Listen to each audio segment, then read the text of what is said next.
There are two things you won't see on Monday night's PBS broadcast of the star-studded Mark Twain Prize ceremony at Washington's Kennedy Center honoring David Letterman. The first is the tribute to the retired late-night talk show host by his longtime friend Al Franken, the erstwhile Saturday Night Live comedy writer and performer, now a second-term Democratic senator from Minnesota, who has suddenly found himself accused of sexually charged misconduct by two different women.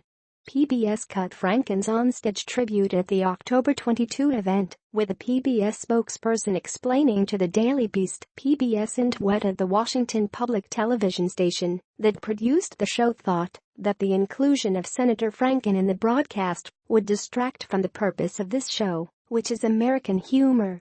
The second thing you won't see, apparently also not appropriately humorous, is Letterman's famous on-air confession, in the midst of a $2 million blackmail attempt against him in late September and early October of 2009, that he did creepy things with women who work with me on this show, that I have had sex with women who work for me on this show.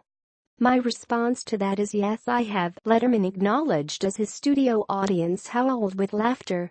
I have had sex with women who work on this show. Would it be embarrassing if it were made public?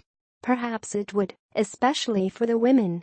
The wildly divergent public responses to Franken's and Letterman's admitted misbehaviors, bipartisan condemnation and calls for the senator's resignation in disgrace, versus widespread sympathy and admiration for the late-night television star, the subject of celebration 7 years later, demonstrates how rapidly times have changed.